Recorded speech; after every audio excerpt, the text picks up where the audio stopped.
This is Twit. Hey, what's up? I'm Jason Howell, and I am here with the Samsung Galaxy Tab 3 8.0. Kind of weird that they have the two names there, but basically it's the Series 3 of the Galaxy Tab. This is the 8-inch screen version.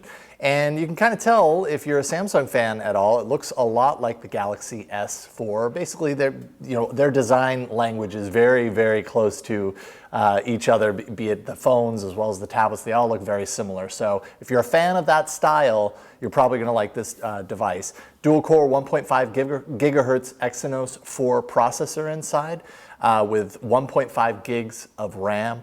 It has that 8-inch LCD screen that I told you about. It's 1280 by 800 resolution, so it's not necessarily a full 1080p display. I'll get to that in a second. 16 gigs of internal storage on this device, although there is a 32 gig model. Micro SD card slot if you need even more than that. There's a 5 megapixel rear-facing camera on the back, and then a front-facing camera of 1.3 megapixels, a 4450 milliamp hour battery inside that is non-removable. This case does not come off. It also has an IR blaster that you can see right there, so if you want to use it with your stereo or your home theater system, you can. This device is running 4.2.2 Jelly Bean, and it should be noted that there is no NFC on this device, so if that's a deal breaker for you, you're not going to find it here. We'll start with the design. I mean, as I said, it looks a lot like the Galaxy S4, just like a bigger version of it, obviously. It has the plastic design, but thankfully, and I'm not the hugest fan of plastic when it comes to the design of tablets and phones, but it feels pretty sturdy, pretty solid, considering you don't get a lot of like those creaks when you bend the device or anything like that. Often, my complaint with a tablet is that the edges are so sharp that it digs right into the palm of your hands and it becomes really uncomfortable over time. So the rounded corners are definitely appreciated. You have a little bit of the kind of faux chrome outlinings on the sides, as well as the stylings around the camera, which kind of give it a nice little pop. Still a menu button, a capacitive menu button on the device. Samsung has clung hard to the menu button, even though Google has pretty much said with Android, I think it was Jelly Bean initially, that the menu button's going away. And now onto performance, which is where the tablet kind of starts to fall apart a little bit. Dual-core processor, which some people would say, hey, you know, that's going to be sufficient for most needs.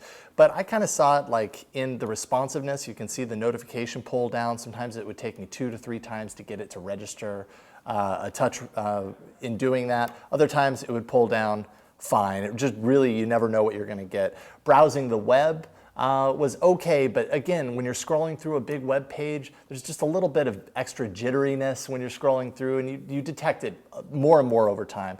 Playing games, I played Dead Trigger 2, Riptide GP2, Real Racing 3, and overall, they were pretty enjoyable, but again, just little jittering and stuttering throughout the gameplay that would crop up here and there that would just kind of pull you out of the experience. The camera is almost not even really worth talking about, and cameras on tablets rarely ever amount to much, but on here you get what I would expect, pretty washed out photos unless you're in excellent punchy light. It's probably best suited for video conferencing. Battery, what more can I say? Solid performance. The battery didn't really run out on me, although I did notice that standby time, if I left it in my bag for a little while, wouldn't last more than a couple of days. Standby time actually seemed to not be that great. And then of course there's the software, which is Samsung's TouchWiz UI. Certainly has its fans. I wouldn't necessarily say that I'm the hugest fan of TouchWiz, but I really gave it a shot here.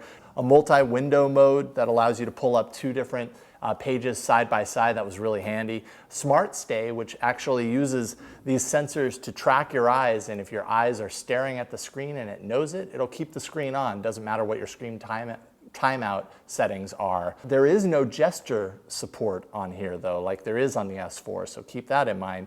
And I just have to go ahead and go on the record and say the Samsung built-in keyboard is horrible. You get more wrong than you ever get right with the Samsung keyboard. But overall, TouchWiz brings a certain level of extra features to their devices, to Samsung devices. And if that's something that you're looking for, a little bit extra on the software side, then TouchWiz is excellent for that. All right, now let's take a look at the pros of the Samsung Galaxy Tab 3 8.0. First, there's the display, which like I said, it's a 720 display, but it's perfectly sufficient and a very nice display considering that. Some software features that are included with TouchWiz are actually very handy and useful, so that gives you a little bit of extra usefulness out of your tablet purchase.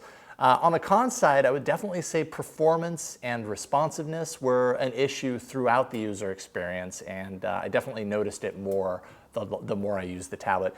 And then price compared to the competition. You know, the iPad mini is maybe 20 or 30 bucks more than the Galaxy Tab 3 8.0. The Nexus 7 is better spec'd in some ways, and it's definitely a lot less than this tablet is, so price is definitely an issue here. Having said all that, it's not that this tablet is necessarily bad in any real way, but it's also not really great in any real way either. I don't walk away from this review thinking that there's one particular thing that this tablet is especially good at.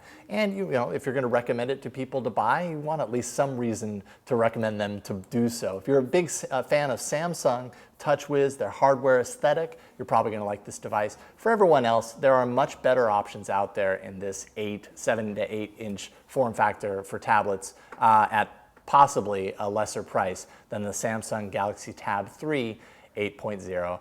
I'm Jason Howell, and you can check out all of my reviews on All About Android at twit.tv/AAA. Thanks for watching my review.